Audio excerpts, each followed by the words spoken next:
Hey, what's up, guys? Thena here. Um, Today we're gonna have different video from what you're, I guess, used to. And if you have seen my post, I was asking whether you were interested to see how I built my team and basically go over the whole team building process for the new PvP season with the very special rule this time. Maybe we can quickly check it out. As you can see here in the info, the special rule: battle starts with the whole team shuffled. Under this rule, all the monsters in your team will be placed randomly before the battle starts.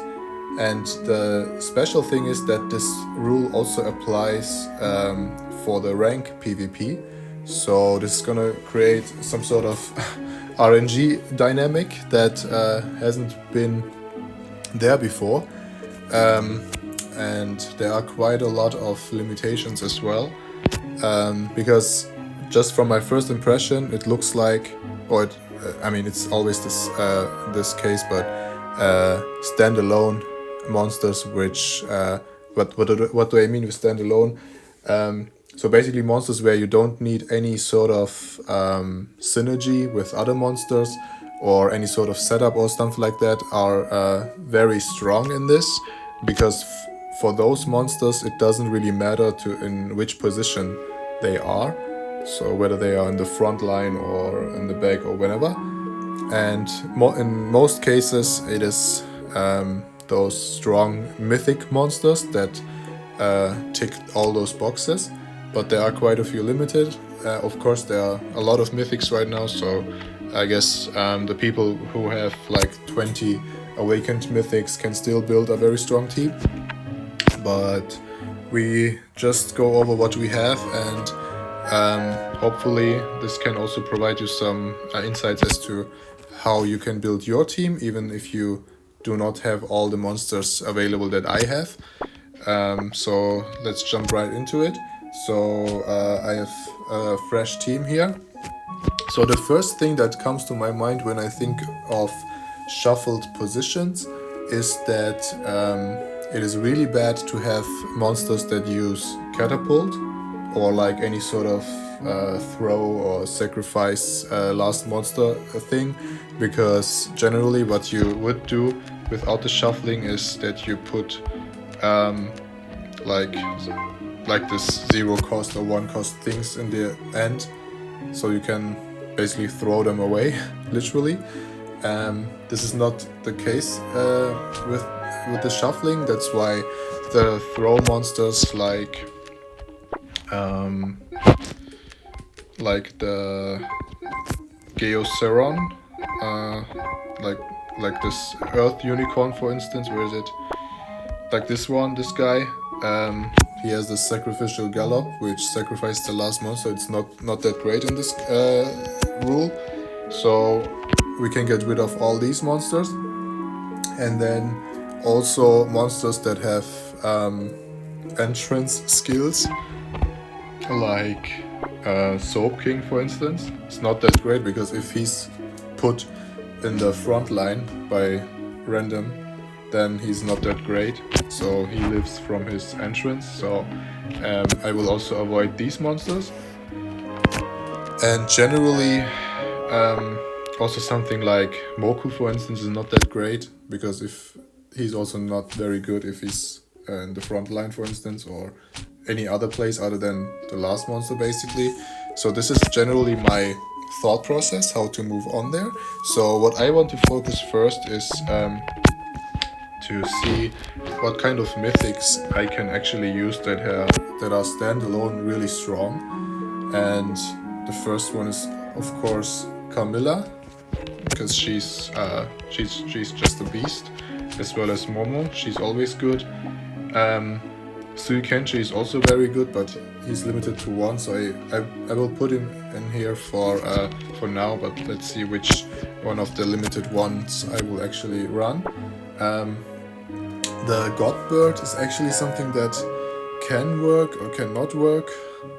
I mean, he also has an entrance, like, which is 4 key entrance. It's not a very impactful entrance, honestly. So he can also be in the lead in the worst case, but he needs to sacrifice something, and it might be that you only have like monsters that you don't really want to sacrifice. So I don't think the Godbird is really good in this cup. So I will leave him out for now.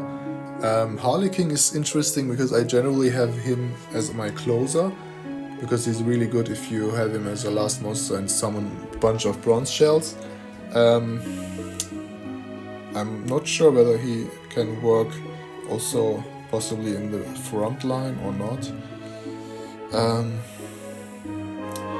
mean, he's so good that he can still possibly work with his dual Slayerbane. I might still give him a go. I might need to test it out whether it makes a big difference if he's in the front or not.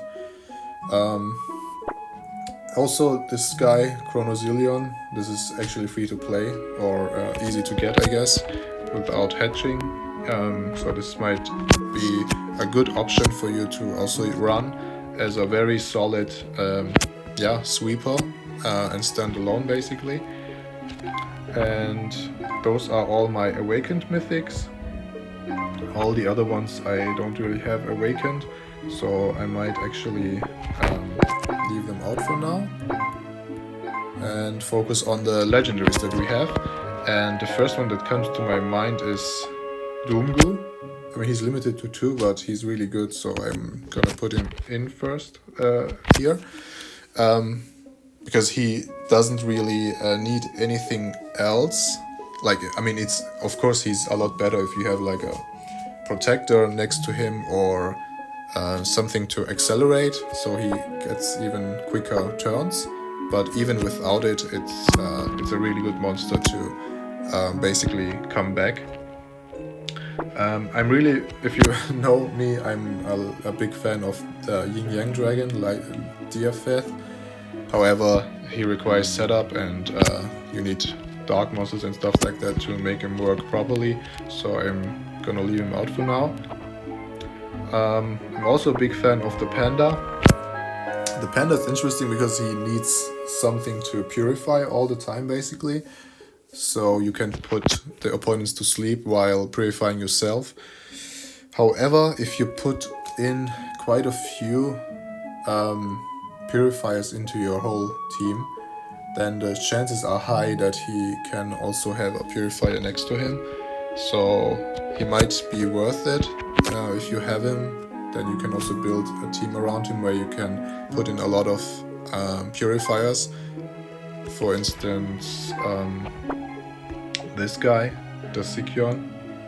However, the issue with this guy is if he's the last monster in your team, then his whole shield entry or shield field doesn't really provide you any benefit. So maybe that's not a great idea here. Let's see, what else can we add? Of course, Infernicorn is pretty good. I mean, in the front line, you're losing out on his shield entrance, but he's overall a really good monster to use. He's also limited to 2 though, so I'd need to consider what you want to use instead. Of course, Angel Lion is also really solid to have as a purifier, as a stun counter, as well as soul exchange, and very versatile. So I think I like him a little better than Infernicorn.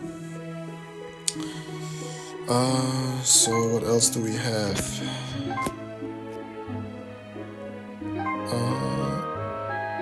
What is good to run without an entrance skill? I guess Geocosma is also really good to have some sort of auto protect as well as payback killer and purify, so he's very versatile, and I just like him a lot. Then Glaceron is very interesting because some people even run him in the front line because he's very fast, as you can see, 96 speed. However, he can only shine if the opponent has some sort of toxic or poison monster, so you can use the instant toxic killer or the Kinslayer. Other than that, he doesn't really have anything to do damage. So he's a hit or miss basically, but still the stun converter and so on is solid, so I might add him for now. So I'm just gonna add all the things where I think might make sense to have, and then I will sort out and and just fine tune in the end. So let's see, what else do we have? I think Crimseas is also pretty good to have in general for basically giving turns or purifying sleep or whatever, and healing and all that good stuff. So he's also the bread and butter for the panda. However, what you need to consider is if you want to do the combination with Toxic Give Turn and Exhausting Sleep. So basically what you're doing is you use Exhausting Sleep, which puts himself and the opponent's monster to sleep, and then you're gonna give the Toxic Give Turn to the panda, waking him up, and then you can put another one to sleep, and since you're poisoned, you're always basically staying awake. The issue is if you have the secret skill up, the Sacrifice Team Turn, then you can't do that. So now it's the decision to make whether what are the chances that you have the Phoenix and the Panda in the same 4 monsters. It's not gonna happen very often, I feel like, if it's shuffled. And having the option to sacrifice Team Turn is pretty nice. So I think even though I'm running the Phoenix, I would still keep the secret skill up. Because at least you can still use the Pure Cure Plus to get rid of the sleep once. I mean, I'm not even 100% sure whether I use the Panda or not, but for now I'm definitely gonna keep the Phoenix, I feel like, because he's generally really good to have. So what else do we have? I mean, a lot of entrance monsters that I don't really want to use. The LM Fox obviously requires some specific monsters on the field, which isn't very good to have.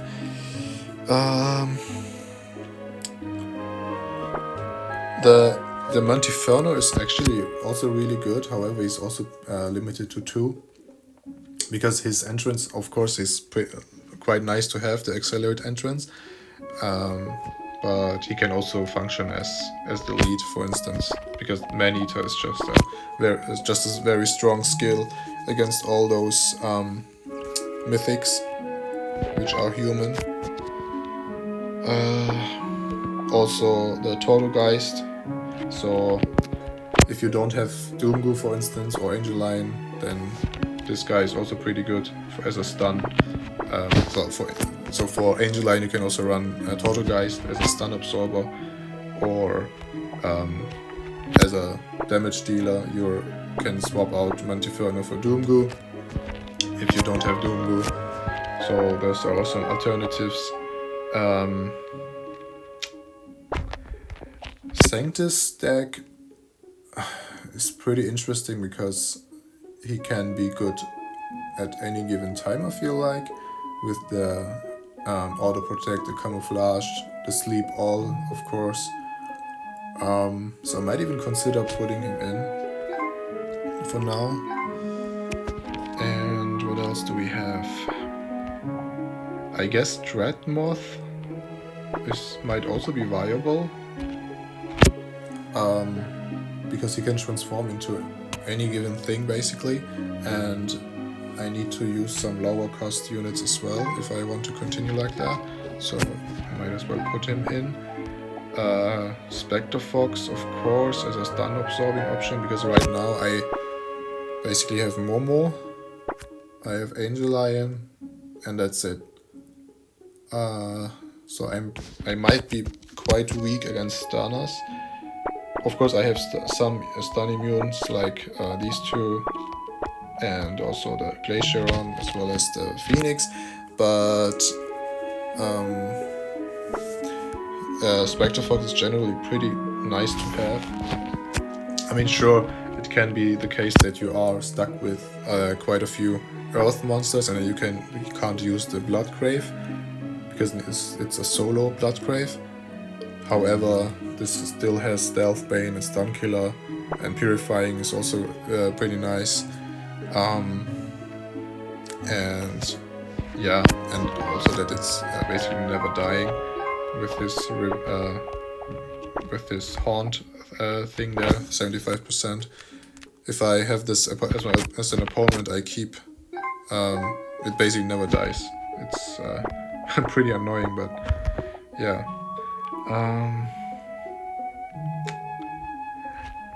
You might also consider running Wraith Host, because since I don't run my Godbird, I don't have anything to sacrifice like bronze shells or any other like token shit. So you might consider running this because it has Backbite, and Wraith Host can also function in any given position. It's a pretty good standalone monster. But if I put him in, he's 16 cost with the skill on, which I think I will just deactivate because 400 seconds is, yeah, quite a long duration, which is not gonna happen without any real setup, I feel like, so might as well deactivate that. And then we are still over that, so I think we might need to consider adding some lower cost units. And as much as I love my Panda, I think I need to get rid of him and then add a good stun absorber, I feel like, which a good stun absorber with low cost. That is actually the case with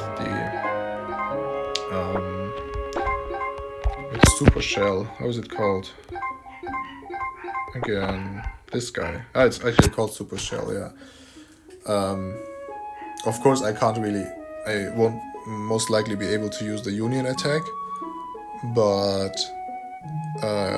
Purifying is very good to have, as well as the Life Flip Friend can help, and yeah, and generally a stun absorber here.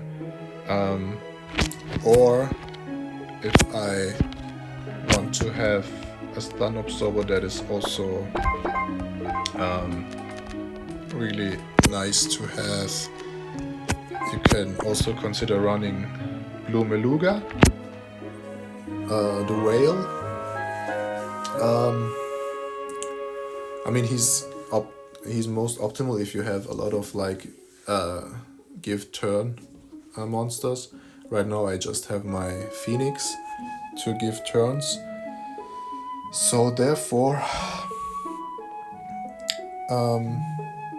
the Blue Meluga can be hit or miss. I mean, they changed the ruling of stuns, right? So you can't be stunned multiple times. So you can't have like a unit with, I don't know, 600 seconds or something like that anymore. So it's not as bad as before. So I might as well add this guy for the Sanctus.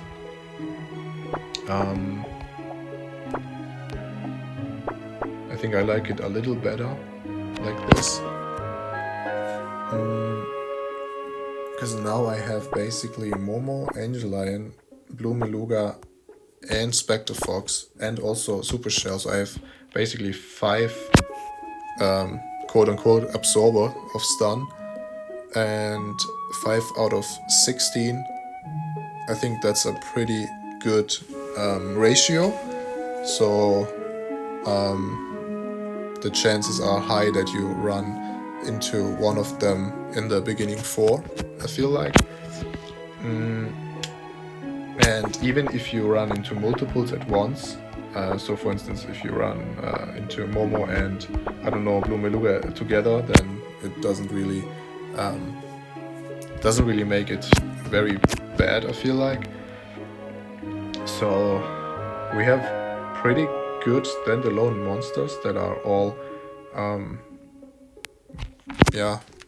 all pretty nice in their what they can do on their own. I mean, again, I'm not sure about Harlequin. I mean, it's my very first Awakened Mythic, and I have a pretty strong bond to him, I feel like. And anytime I have the chance to use him, I actually want to use him. So I think I will just keep him in, because he's just my he's just my goat. But if you don't have him, or I mean, he's not a must-have, and I must admit he's not that great if you can't have him as a closer, because I would put a Bronze Shell now as the 16th spot. You see I have 1 cost left. I would actually put a Bronze Shell in, and then he's really good at the end. But like this, he can be kinda meh. But I'm still gonna run him, because I don't have that many mythics, and I need to make use of what I have.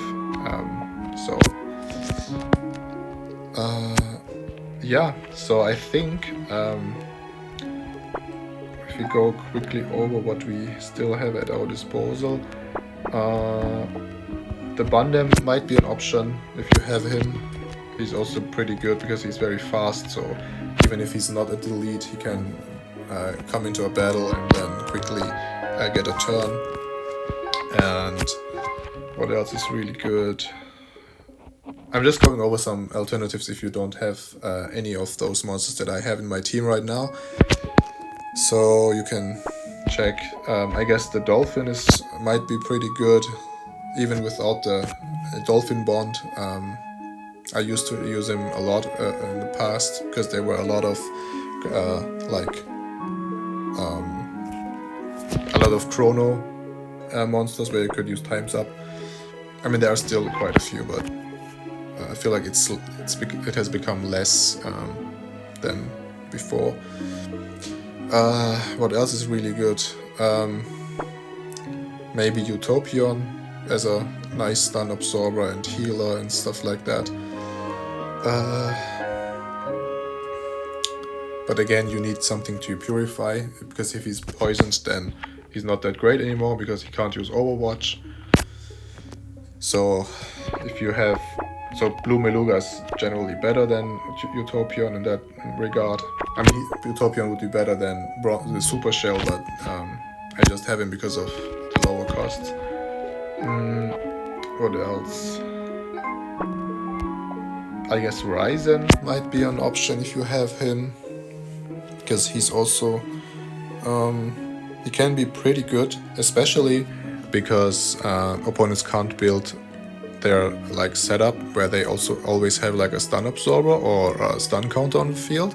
So going for some stuns which are basically on your command might also be a very valid strategy. Also together with how's it called, Nova Drake, like the one where they use it with the toxic like the one which enrages your teammate, and then they use the assisted dusk thingy there, the Nova Drake. You probably know what I mean. I don't have the Nova Drake, so I can't show it. But that guy is also an option, because he can also use the stun wave. So maybe I might actually consider using Ryzen, because I haven't used him for a very long time. I just need to think what I can get rid of. So I have quite a few stun immune monsters right now, because I also have Wrath Host here, so I might consider cutting this and add Ryzen. Then we have 2 costs that I need to reduce.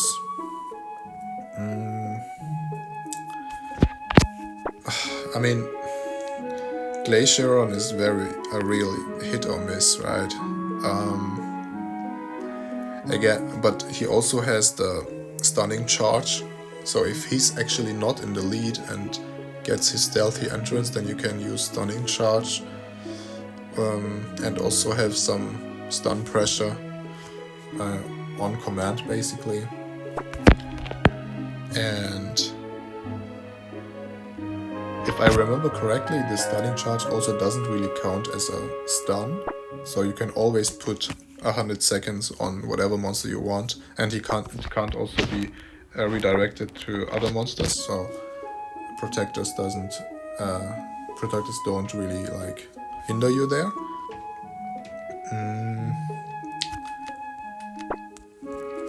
Is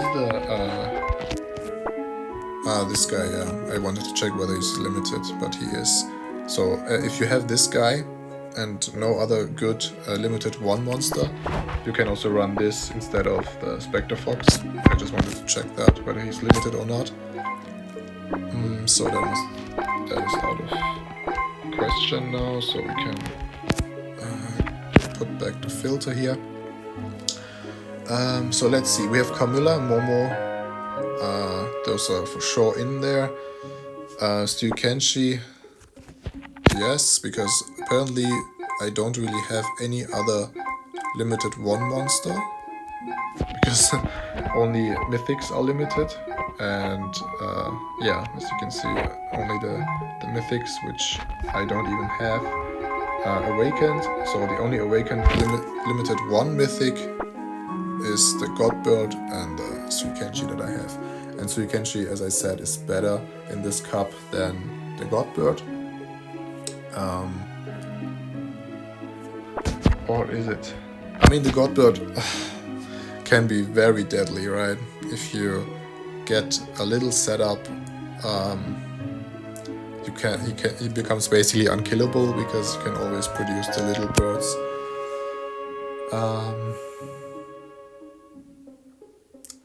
Is it better than Suikenshi though? Oh, Suikenshi can also use his knockback skill, right? Which can come in very handy. I need to reduce some costs though.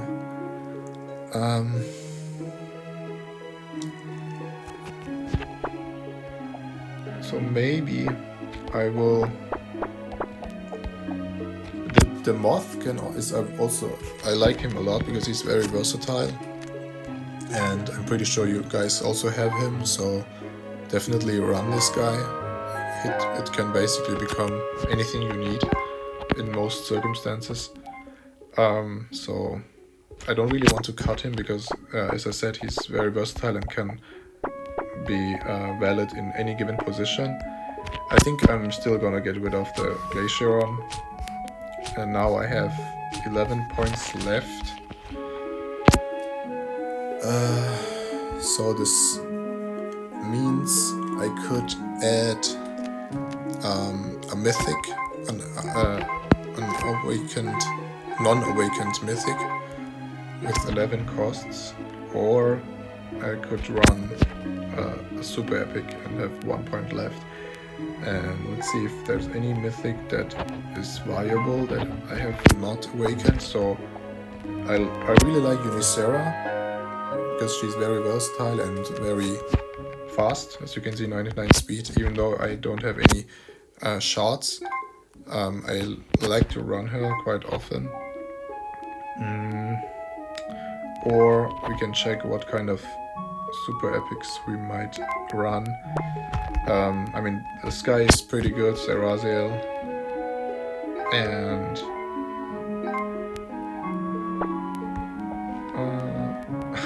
I'm still waiting for the last shot of Brixis. She's not even limited right now. I would love to run her if I had her awakened. Without the awakening though, she's not that great, I feel like, and not really worth it. So I think I'm just gonna run the Unicera, because I want to have some more payback killer, because I could imagine there are quite a few death revenges or a lot of mythics which have those death revenge skills. I don't know their name exactly. I just so there's the one lady with this void stun killer and stuff like a void protector killer and stuff like that, where she has like a revenge which does like, I don't know, 1 million damage if you kill her. I think this lady, and then there's also the newer one where if you kill her, all monsters die that have at least one kill. She's also very annoying, and I want to get rid of her. So payback killer, and then of course Camilla. So I have 2 payback killers, as well as the Chronozillion with the void fast strike. So I have 3 monsters that could get rid of the death revenges, or actually 4 if I transform this guy into the Crimson version. As you can see, the Crimson version has payback killer as well, so I think I'm pretty good against death revenges. I have 1, 2, 3, 4, 5 monsters against stun, which is really nice. I don't have anything that is very bad if he's randomly put anywhere, basically, other than, as I said, Harlequin. But this is just my personal preference in that regard. And for the 16th spot, I don't know if there's really anything that is worthwhile with a low cost. I guess not really. I could reduce the cost of, for instance, this guy. So I could put like a 1 cost unit in there, but I don't really want to have him as in the lead, because it's like you're starting with 3 monsters against 4 basically. So I rather have 1 less monster. I feel like, I mean, I could reduce quite a few of those secret skills to sneak in 1 last super epic or something like that. So if I remove these 2, then I have 2.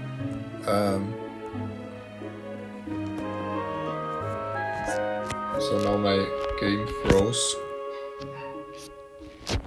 Sorry about that. This happens sometimes if I am building my team for a while. I hope it didn't put it off or like delete what I did. So let's see. Sorry about that. I don't know what happened here. But I might also consider cutting this part out if my team got fully deleted now, which hopefully isn't the case. Otherwise it would really suck. So let's hope that didn't happen.